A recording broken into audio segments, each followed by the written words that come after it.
Okay, today we're going to be doing the air brakes and in-cab inspection on a manual truck.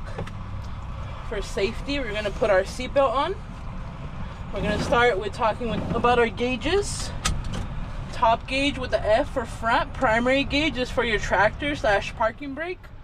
Secondary gauge, which is R for rear, is for your trailer / emergency brake.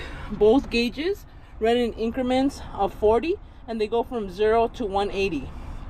We're going to put the truck in accessory, which means turning the key 2 times. We're going to go with right to left, high beams, ABS, DEF, DPF, and hazard lights all came on and off, indicating they're working properly. Going forward, we're going to be reading off our primary gauge. We are under 100 PSI, so we don't have to deplete.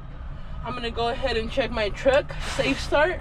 I'm going to check my knobs to make sure I'm in neutral. My first test is an air gauge governor cutoff check. The reason is to make sure the gauges are working properly and the governor cuts out between 120 and 140 PSI. I'm going to push the clutch in and start the truck.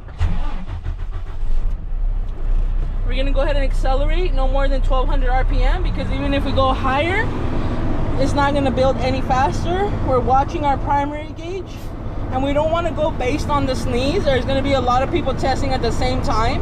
So we want to go based on the needle stabilizing between 120 and 140. Once that happens, we're going to give a reading and then say why it's a good test. There you go.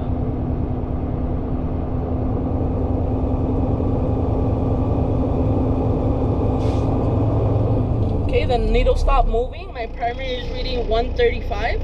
This is a good test because the air gauges are working properly and the governor cut out between 120 and 140 PSI. Second test is the air leakage rate test. We're checking for leaks, so we're making sure the system has no air leaks. We're going to push the clutch in, put it in first gear. We're going to turn it off, clutch out, put it back in accessory or run position. Let everything stabilize. We're going to release the tractor brake, release the trailer brake, push them both in. I want to wait until I hear no more air coming out, and we're going to wait for our primary gauge to stabilize. Then the final step before our minute, so this is also known as a 1-minute test. We're going to hold down our service brake. We're going to give it a few extra 20 seconds just to make sure the needle's not moving at all. So right now we see it's exactly at 100 PSI. We're going to go ahead and start our minute here. We're going to start our minute. During this minute, all combination vehicles should not lose more than 4 PSI in 1 minute. So for the video's sake, we're going to pretend the minute's up. Make sure you guys go through a whole minute and 1 second. Once that's over, we're going to check our primary gauge. Our primary gauge is still reading 100 PSI, which indicates a good test because in this minute, we did not lose any pressure or more than 4 PSI in 1 minute. Now we're going to go ahead and release the service brake. Third test is the air warning devices test. The reason for this test is to make sure light and buzzer activate no lower than 55 PSI. In this vehicle, you will not hear the buzzer because the engine is not running.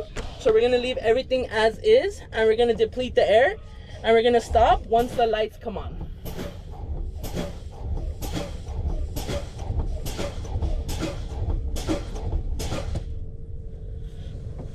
There's 2 red lights here and a stoplight right here. My primary gauge is reading 60 PSI. This is a good test because my light's activated no lower than 55 PSI. My fourth test is the emergency brake test. This is to make sure both my tractor and trailer spring brakes pop out between 20 and 45 PSI. On this test, guys, make sure you guys don't touch the knobs at all. I like to look at it from the side. So I'm going to go ahead and leave everything as is. I'm going to fan my service brake and I'm going to wait for my tractor and trailer brakes to pop out.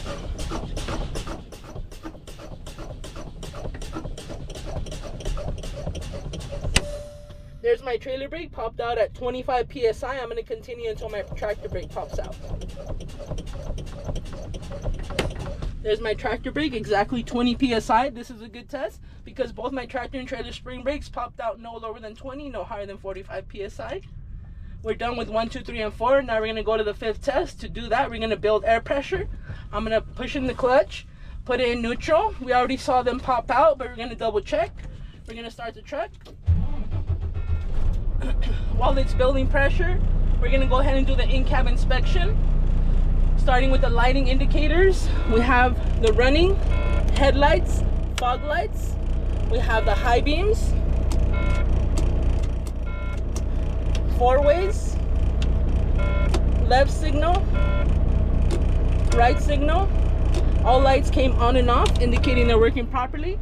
Then we're gonna go on the left side of our seat. We have the ABC fire extinguisher, not cracked or broken, pin in place, fully charged, properly mounted, secured to the floor, ready for use. In here I have my 6 extra fuses, not cracked or broken, ready for use. And then underneath the seat we have at least 3 red reflective triangles in good condition, ready for use. Then we're gonna go to our traffic monitoring devices, which are our mirrors, driver, passenger, and our hood mirror are all properly adjusted to me, the driver. They're clean and clear, not cracked or broken, free of any illegal stickers. They're properly mounted secured to the brackets. The brackets are in good condition. There's no missing hardware. They're properly mounted secured to the cab, the door, and the hood. We're gonna go to the windshield. Windshield is clean and clear, free of debris, not cracked or broken, free of illegal stickers. It's properly mounted secured to the cab with a good rubber seal. We're gonna go to our windshield wipers. We're gonna demonstrate. Fluid is filled to the proper level. Our arm and blade are not ripped, torn, worn, or hanging, and they have good contact to the windshield. We're gonna go to our heater and defrost. We're gonna go all the way to hot, all the way to high. We're gonna check, make sure all our vents are not cracked, broken, or missing. The heater has good airflow. The heater is working properly. I'm gonna switch it to defrost. I'm gonna put my hand out, give it a few seconds.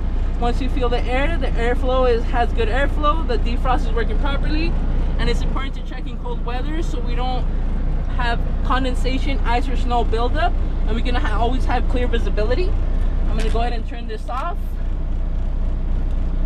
And the last thing on our list is our horns. Right here we have an air horn, demonstrate. It's working properly, there's no audible leaks. Here I have my city horn, it's working properly, there's no exposed, frayed, or cut wires. And all my horns are properly mounted secured to my steering wheel. That concludes my in-cab inspection. We're over 100 PSI. We can do our 5th test, which is our parking and trailer brake check, or you can also say tractor and trailer brake check. Either way, this is to make sure both the tractor and trailer brakes hold separately. I'm going to push in the clutch, put it in first gear. I'm going to release my tractor brake to test my trailer brake, keeping my right foot away from the service brake. I'm going to look around. There's no pedestrians. You're going to feel a slight tug. Okay, there's a tug. I'm gonna push the clutch back in. I'm gonna apply my tractor brake, release my trailer brake to test my tractor brake. You're gonna feel a slight tug. I'm gonna let off the clutch slightly. There's a tug. Push the clutch back in. I'm gonna apply both my tractor and trailer brakes. I'm gonna put it back in neutral.